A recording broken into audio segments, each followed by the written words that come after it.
Shirley, Murphy and Matt, grandchildren, great-grandchildren, governor, former governors, senators, congressmen.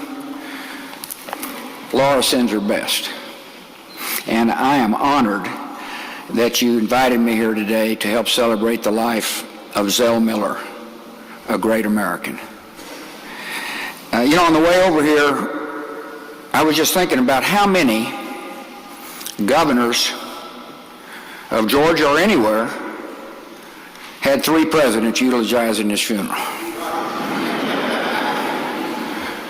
He's really one of a kind. I first met Zell in the early 1990s. We were both governors from southern states. We came from different backgrounds, but we hit it off because we had some things in common. We shared a belief in the importance of public education. We had a willingness to work across the political aisle, and we loved baseball. In fact, the man once known as Zip Zell, for his speed on the base pass, said his real dream was to be a big league shortstop. Thankfully, God made him a shaky hitter, so he could find his calling in the big leagues of politics. Zell Miller became one of the great governors in the history of Georgia and is a principal member of the United States Senate. He was a man of honor and a faithful friend. In 2004, Zell Miller stood up to speak for me. Now it's my honor to speak for him. Zell was born 86 years ago to his mother Bertie and father Grady, the dean of the local college and a state senator. Tragically, Zell's father died just 17 days after he was born. We can just imagine their heavenly reunion when Grady asked his son what the past 86 years were like. I can hear Zell saying, "Daddy, have I got a story for you." The story starts with Bertie, Zell's mother. She built a house with rocks that she pulled from a nearby creek and worked tirelessly to support her children. As Zell once put it, "My mama didn't just do the best she could, she did the best anyone could." She instilled in Zell the promise of America and the drive to do his best. As Zell often remembered, she would point to the one paved road that led out of their mountain town and say, "You know what's so great about this place? You can get anywhere in the world from here." At age 21, Zell took that road to Parris Island to become a member of the United States Marine Corps. He said the experience made him into the man he became. He learned a lot. One of the things he learned was to be punctual. As the staff can tell you, Zell Miller was never late. That includes a meeting at Young Harris College in the summer of 1953 when he asked Shirley Carver to square dance. They were married a few months later, and for the next 46 years, this strong woman was a rock by Zell's side. Shirley helped cultivate some of Zell's diverse interests, and she tolerated some of the other ones. He's a country music fan. He loved the rodeo. His favorite restaurant was Waffle House. He also quoted Shakespeare and Byron and listened to Mozart. He once attended the Atlanta Opera in a tuxedo top and blue jeans. His mother was a painter who told him that art was the signature of the human race. He and Shirley developed a large collection of art and music, much of which they have donated to Georgia's museums. Zell followed his father's footsteps into politics. It's a decision I know a little something about.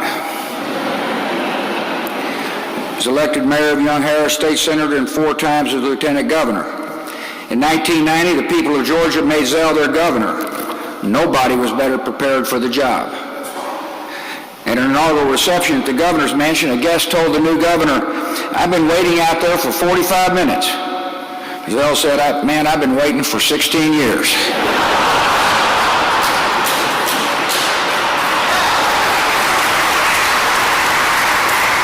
Governor Miller did a lot of great things for the people of Georgia. and the people took note. When Zell finished his second term as governor, his approval rating stood at 85%. Take it from me, that's not typical for a politician leaving office. After decades of public service, Zell returned to teaching, but when Paul Coverdale suddenly died, Zell answered the call to serve out the rest of his term in Washington. I was elected president a few months later, and not what exactly was a landslide. I was eager to get some things done, and I wanted to find some Democrats I could work with. Thankfully, I found Zell. We worked hard on education reform and tax relief. While Zell was always a Democrat, he was never an ideologue.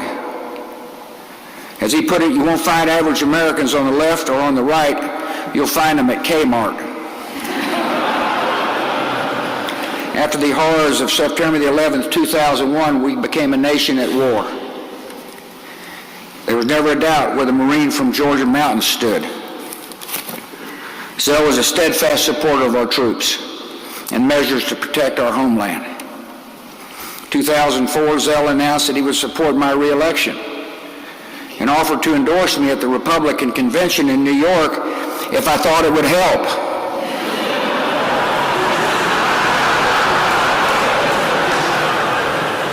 Darn right it would help, I told him. Because Zell had spoken at Bill Clinton's 1992 convention, he became the first person in American history to deliver the keynote addresses at both parties' convention. At mine, he electrified Madison Square Garden with his folksy, forceful speech, including his unforgettable line, asking how America's armed forces could be expected to defend our nation with spitballs. He also reminded the country about Wendell Willkie, a Republican presidential nominee who supported Franklin Roosevelt's military policy.